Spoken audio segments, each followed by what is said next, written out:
बिस्मिल्लाहिर्रहमानिर्रहीम। अस्सलाम वालेकुम student. I am Asif Mumtaz from channel Mumtaz physics. Student last time हमने इलेक्ट्रिकल पावर और उसके अंदर डिसिपेशन को स्टडी किया था कि कैसे कोई बैटरी एनर्जी सप्लाई करती है और कैसे उसकी डिसिपेशन होती है। और स्टूडेंट आज जिस टॉपिक को हमने स्टडी करना है वो है इलेक्ट्रोमोटिव फोर्स, जिसको हम ईएमएफ भी बोलते हैं। और पोटेंशियल डिफरेंस, इनमें क्या फ़र्क है कि इलेक्ट्रोमोटिव फोर्स क्या है और पोटेंशियल डिफरेंस क्या है। तो फर्स्ट ऑफ ऑल स्टूडेंट हम इलेक्ट्रोमोटिव फोर्स को डिफाइन करेंगे। स्टूडेंट इलेक्ट्रोमोटिव फोर्स क्या है कि हम क्या करते हैं कि बैटरी किसी सर्किट के अंदर अटैच करते हैं। अब बैटरी क्या करती है, उस सर्किट के अंदर जो चार्ज होते हैं उन चार्ज को फ्लो करने के लिए जो पर यूनिट चार्ज को एनर्जी प्रोवाइड की जाती है उसको, उस एनर्जी को हम क्या बोलेंगे, इलेक्ट्रोमोटिव फोर्स कहेंगे। यानी चार्ज को सर्किट में फ्लो करवाने के लिए हम सपोज करते हैं कि हमारे पास कोई सर्किट है इसके अंदर हमने ये बैटरी को अटैच किया है और फिर उस बैटरी के साथ ही हम क्या करते हैं, एक रेजिस्टेंस को अटैच कर देते हैं। ये एक रेजिस्टेंस आ गई और ये हमारा सर्किट जो है वो कंप्लीट हो गया। अब ये बैटरी है जिसकी ईएमएफ को स्टूडेंट हम ई से रिप्रेजेंट करेंगे और इसकी जो रेजिस्टेंस है इसको हम रिप्रेजेंट करेंगे आर से। और इस सर्किट में करंट फ्लो कर रहा है, उस करंट के फ्लो को हमने कैसे रिप्रेजेंट कर दिया है, आई से रिप्रेजेंट कर दिया है। अब स्टूडेंट बैटरी क्या करेगी, ये कोई चार्ज को उसके फ्लो कर रहा है सर्किट के अंदर। अब जब चार्ज फ्लो कर रहा है उस चार्ज को फ्लो करने के लिए एनर्जी चाहिए। तो स्टूडेंट बैटरी का जस्ट फंक्शन क्या है, उस चार्ज को एनर्जी प्रोवाइड करना ताकि वो सर्किट के अंदर क्या कर सके, फ्लो कर सके। तो स्टूडेंट ईएमएफ को हम यूं डिफाइन करेंगे, the energy supply to the unit charge. वो एनर्जी जो बैटरी यूनिट चार्ज को प्रोवाइड करती है उससे क्या होता है, in moving from a negative to positive electrode inside the source.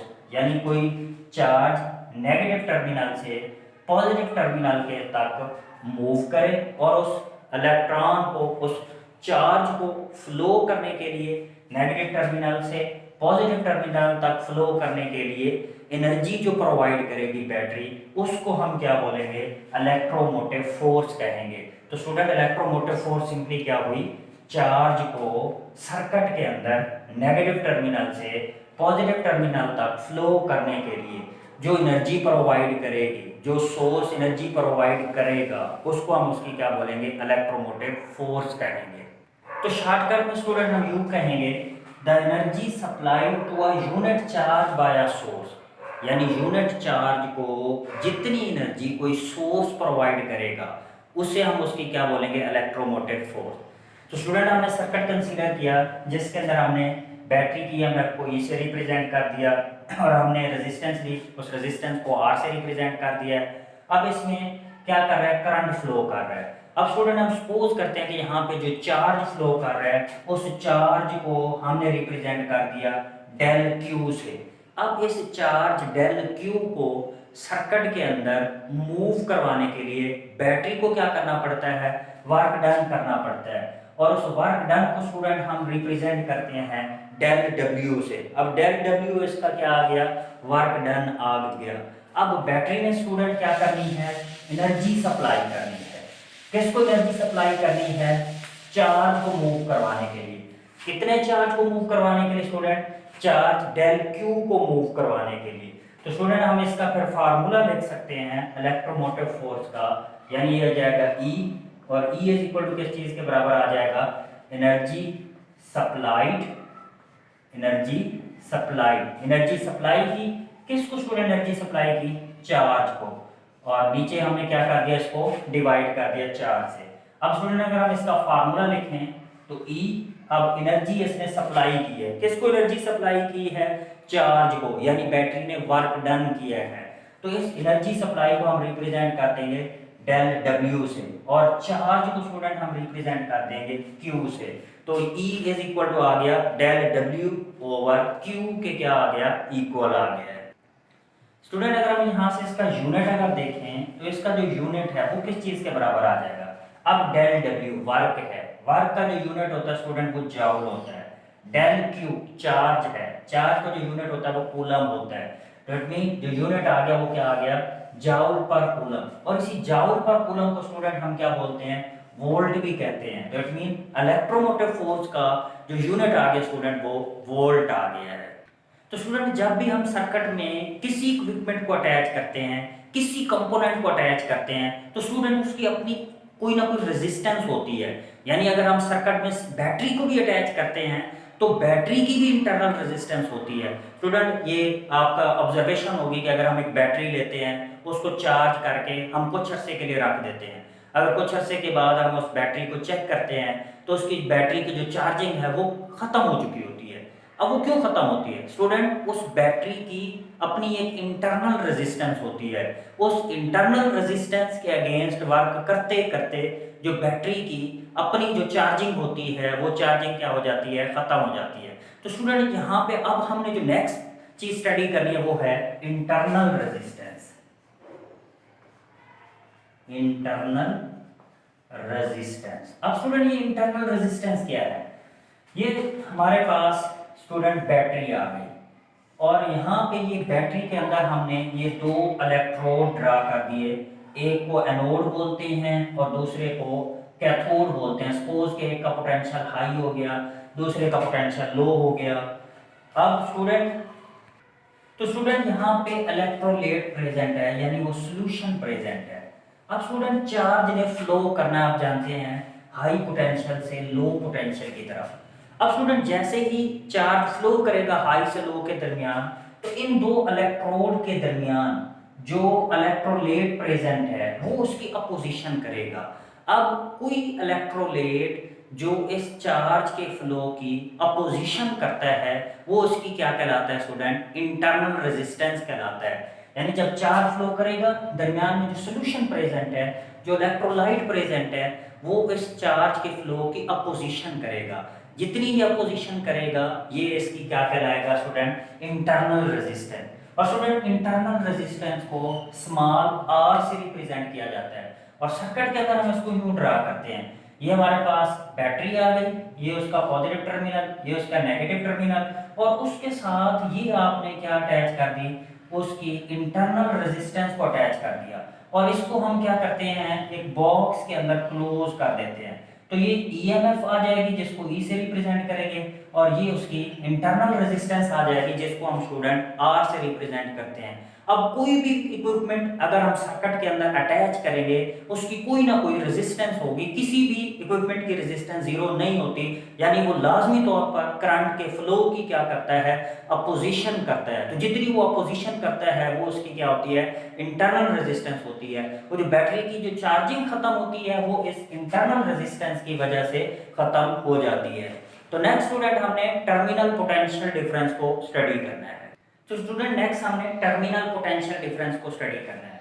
अब स्टूडेंट क्या है कि बैटरी के दो टर्मिनल के दरमियान पोटेंशियल का डिफरेंस, जब हम उस बैटरी से करंट को ड्रा कर रहे हो, यानी करंट से को बैटरी से बाहर ले रहे हो, उस वक्त बैटरी के दो टर्मिनल के दरमियान जो पोटेंशियल का जो डिफरेंस होता है उसको हम क्या बोलते हैं, टर्मिनल पोटेंशियल डिफरेंस। तो स्टूडेंट हम इसको यूं डिफाइन करेंगे, the potential difference across the terminal of the cell और बैटरी, यानी बैटरी या सेल के दो टर्मिनल के दरमियान जो पोटेंशियल का डिफरेंस हो, कब, जब हम when current is drawn from it, जब उस सेल से या बैटरी से हम करंट को ड्रा कर रहे हो, उस वक्त उस सेल के दो टर्मिनल के दरमियान या बैटरी के दो टर्मिनल के दरमियान जो डिफरेंस होता है उसको हम बोलते हैं टर्मिनल पोटेंशियल डिफरेंस। और स्टूडेंट हम इसको डिनोट करते हैं VT से, VT for terminal potential difference. अब स्टूडेंट मैं इसकी आपको एग्जांपल देता हूं। सपोज कि हमारे पास एक सेल है, अब ये सेल का पॉजिटिव नेगेटिव टर्मिनल आ गया और ये उसका पॉजिटिव टर्मिनल आ गया। अब जब हम बात करते हैं इलेक्ट्रोमोटिव फोर्स की, तो हम क्या करते हैं, इस सेल के साथ डायरेक्ट कोई वोल्ट मीटर अटैच कर देते हैं। अब वोल्ट मीटर क्या कर सकता है, इन दो टर्मिनल के दरमियान दो पोटेंशियल को मेजर कर सकता है। अब जितना इस सेल का पोटेंशियल होगा वोल्ट मीटर उतनी ही आपको रीडिंग देगा, यानी हम यहाँ से कोई करंट ड्रा नहीं कर रहे।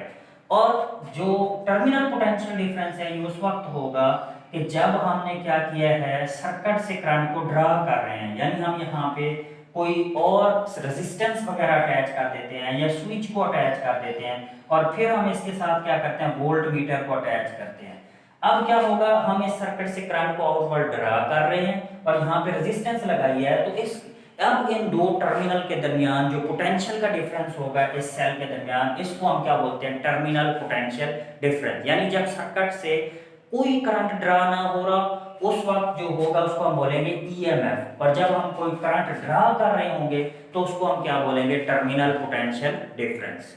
तो स्टूडेंट टर्मिनल पोटेंशियल डिफरेंस में हम एक डायग्राम ड्रा करते हैं। यहाँ पे मैंने ये बैटरी दिखा दी, ये उसकी इंटरनल रेजिस्टेंस दिखा दी, बैटरी की ईएमएफ को ई से रिप्रेजेंट कर दिया, ये इंटरनल रेजिस्टेंस, और उसके साथ मैंने वोल्ट मीटर को अटैच कर दिया और उसके साथ स्विच एस को अटैच किया है, और ये वेरिएबल रेजिस्टेंस। स्टूडेंट ये जो एरो है ये रेजिस्टेंस को रिप्रेजेंट करता है जिसको हम बोलते हैं वेरिएबल रेजिस्टेंस। अब स्टूडेंट जैसे ही हम स्विच को क्लोज करेंगे, सपोज के पहले ये स्विच ओपन था, अब स्टूडेंट जैसे हम स्विच को क्लोज करेंगे तो करंट क्या होगा, उसका फ्लो स्टार्ट होगा, तो वोल्ट मीटर के दो टर्मिनल के दरमियान पोटेंशियल का जो डिफरेंस है वो क्रिएट होगा। अब स्टूडेंट जो पोटेंशियल का डिफरेंस क्रिएट होगा उस पोटेंशियल डिफरेंस को हम सपोज V से रिप्रेजेंट करते हैं। तो ओम्स लॉ में हम लोगों ने स्टडी किया था, according to Ohm's law V is equal to क्या होता है, I R। और स्टूडेंट अगर हम यहाँ से I को फाइंड आउट करें तो I इज इक्वल टू क्या होता है, V ओवर R। अब स्टूडेंट अगर आप गौर से देखें यहाँ पे जो EMF है उसको हमने V की बजाय E से रिप्रेजेंट किया है, तो हमारा ये रिलेशन हो जाएगा I is equal to E over R। अब अगर आप सर्किट में देखें स्टूडेंट दो रेजिस्टेंस आ रही हैं, एक उस सेल की रेजिस्टेंस आ रही है जिसको हमने स्मॉल r से रिप्रेजेंट किया है, एक एक्सटर्नल रेजिस्टेंस आ रही है जिसको हमने कैपिटल R से रिप्रेजेंट किया है। तो स्टूडेंट ये हमारा फिर रिलेशन कुछ इस तरह से आ जाएगा, I is equal to E R plus R। अब ये दो रेजिस्टेंस स्टूडेंट ऐड हो जाएंगी, एक रेजिस्टेंस एक्सटर्नल रेजिस्टेंस, एक resistance internal resistance. Capital R external resistance को रिप्रेजेंट करेगा, स्मॉल r इंटरनल रेजिस्टेंस को रिप्रेजेंट करेगा। तो स्टूडेंट हमारे पास फार्मूला आ गया I is equal to E R over R. अब स्टूडेंट अगर हम इसको क्रॉस मल्टीप्लाई करें तो ये इस तरह से हो जाएगा, इसको हमने क्रॉस मल्टीप्लाई करना है, तो student E is equal to इस I को यहाँ पे मल्टीप्लाई करेंगे तो आ जाएगा आई आर, और फिर इस स्मॉल r के साथ मल्टीप्लाई करेंगे तो ये क्या आ जाएगा, स्मॉल आई आर के क्या आ जाएगा, इक्वल आ जाएगा। तो E का हमारे पास फार्मूला आ गया, E is equal to I R plus I R. तो ये हमारे पास इलेक्ट्रोमोटिव फोर्स का जो है वो फार्मूला आ गया है। तो स्टूडेंट ये जो कैपिटल आई आर है ये VT को रिप्रेजेंट करता है, तो हम इस रिलेशन को फिर यूं लिख सकते हैं, E is equal to VT plus I R के इक्वल लिख सकते हैं। तो ये जो कैपिटल आई आर था ये स्टूडेंट किस चीज के इक्वल आ रहा है, VT के स्टूडेंट इक्वल आ रहा है। तो E इज इक्वल टू हमारे पास क्या आ गया, E इज इक्वल टू हमारे पास आ गया VT प्लस आई आर। अब स्टूडेंट हम एक स्पेशल केस ले लेते हैं। अब हम स्पेशल केस ये कंसीडर करते हैं कि जो इंटरनल रेजिस्टेंस है सेल की वो जीरो हो जाती है, स्पेशल केस। और स्पेशल केस में क्या कंसीडर करते हैं कि जो इंटरनल रेजिस्टेंस है, इंटरनल रेजिस्टेंस स्टूडेंट किस चीज के इक्वल हो जाती है, जीरो के इक्वल। इंटरनल रेजिस्टेंस को हमने स्मॉल r से रिप्रेजेंट किया था, वो जीरो हो गई। तो ये हमारा रिलेशन फिर इस तरह से बन जाएगा, E is equal to VT minus IR। अब स्टूडेंट स्मॉल r की जगह हमने जीरो को पुट कर देना है, तो E इज इक्वल टू हमारे पास आ जाएगा VT माइनस IR की जगह जीरो पुट किया, तो ये हमारा रिलेशन आ जाएगा E is equal to VT। तो स्टूडेंट क्या चीज प्रूव हो गया कि जो इलेक्ट्रोमोटिव फोर्स है वो टर्मिनल पोटेंशियल डिफरेंस के क्या आ रही है, इक्वल आ रही है। तो स्टूडेंट यहाँ पे law of conservation of energy भी अप्लाई हो रहा है, law of conservation of energy. अब स्टूडेंट ये कैसे अप्लाई हो रहा है कि जितनी एनर्जी बैटरी सप्लाई करेगी वो दो पार्ट्स के अंदर यूज होगी, कुछ पार्ट उस एनर्जी का यूज होगा। हमारे पास रिलेशन आ रहा था E is equal to I R plus I R. अब स्टूडेंट इसका कुछ पार्ट एनर्जी का यूज होगा इसकी इंटरनल रेजिस्टेंस के अंदर और कुछ पार्ट यूज होगा एक्सटर्नल रेजिस्टेंस के अंदर। स्टूडेंट ये जो कैपिटल आई आर आ रहा है ये एक्सटर्नल रेजिस्टेंस को रिप्रेजेंट कर रहा है, ये जो स्मॉल आई आर आ रहा है ये इंटरनल रेजिस्टेंस को रिप्रेजेंट कर रहा है। तो यानी होगा क्या स्टूडेंट, सर्किट ने के अंदर जितना करंट आएगा, जितनी ईएमएफ होगी, वो दो पार्ट्स के अंदर डिवाइड होगी। कुछ पार्ट उसका सर्किट की इंटरनल रेजिस्टेंस में यूज होगा, कुछ पार्ट उसकी एक्सटर्नल रेजिस्टेंस में यूज होगा। अगर हम इस टोटल एनर्जी का सम लें तो जो टोटल अमाउंट ऑफ एनर्जी है वो क्या रहेगी स्टूडेंट, कंजर्व रहेगी। तो it mean law of conservation of energy भी यहाँ पे क्या हो रहा है, वैलिड हो रहा है। तो स्टूडेंट अब हमने डिफरेंस देखना है कि इलेक्ट्रोमोटिव फोर्स और जो पोटेंशियल डिफरेंस है, इन दोनों में क्या डिफरेंस है। तो student exam point of view से ये शॉर्ट क्वेश्चन बहुत इंपॉर्टेंट है। तो मैंने इनके डिफरेंसेस को पॉइंट की फॉर्म में मेंशन कर दिया है। तो यहाँ पे सपोज मैंने लिया इलेक्ट्रोमोटिव फोर्स को और यहाँ पे लिया है टर्मिनल पोटेंशियल डिफरेंस को। अब स्टूडेंट जो ईएमएफ है वो काज है, किस चीज की काज है, पोटेंशियल डिफरेंस उसका इफेक्ट है। ईएमएफ काज है और पोटेंशियल डिफरेंस उसका क्या है स्टूडेंट, इफेक्ट है। तो सेकंड डिफरेंस स्टूडेंट है EMF is present when no current drawn from the circuit. Student जैसे मैंने आपको पीछे एक्सप्लेनेशन में बताया कि जब हम सर्किट के क्रॉस यानी क्या करते हैं, सेल के या बैटरी के अगेंस्ट जस्ट वोल्ट मीटर लगा दें तो volt meter full reading show कर रहा होता है, जितनी उस सेल की रीडिंग होती है हम ये कंसीडर करते हैं कि उस वोल्ट मीटर की जो रीडिंग है यानी जो इंटरनल रेजिस्टेंस है उसको हम जीरो कंसीडर करते हैं। तो क्या हमने कहा, EMF is present when no current drawn from the circuit. जब सर्किट से कोई करंट ड्रा ना कर रहे हो तब ईएमएफ प्रेजेंट होता है। लेकिन स्टूडेंट जो पोटेंशियल डिफरेंस है वो जीरो होगा जब तक हम सेल से या बैटरी से करंट को ड्रा नहीं करेंगे, पोटेंशियल डिफरेंस जीरो होगा। तो स्टूडेंट जो पोटेंशियल डिफरेंस है in the absence of current वो जीरो होगा। नेक्स्ट स्टूडेंट इनमें डिफरेंस ये है कि जो यूनिट चार्ज को एनर्जी सप्लाई की जाती है सेल की वजह से, उसे हम क्या बोलते हैं, ईएमएफ बोलते हैं। यानी सर्किट के अंदर जो चार्ज फ्लो कर रहा होता है पर यूनिट चार्ज को बैटरी जितनी एनर्जी सप्लाई करती है वो उसकी ईएमएफ कहलाती है। अब स्टूडेंट उस पोटेंशियल डिफरेंस की वजह से मुख्तलिफ कंपोनेंट्स के अंदर जब चार्ज फ्लो कर रहे हैं तो सर्किट के अंदर जो मुख्तलिफ कंपोनेंट लगे होते हैं, जैसे सर्किट की इंटरनल रेजिस्टेंस है या स्विच लगा हुआ है या बैटरी खुद लगी हुई है उसकी अपनी रेजिस्टेंस हो गई या एक्सटर्नल रेजिस्टेंस हो गई, तो उन डिफरेंट कंपोनेंट्स के अंदर क्या होता है, पोटेंशियल का डिफरेंस क्रिएट होता है जिसकी वजह से उन कंपोनेंट में एनर्जी की डिसिपेशन होती है।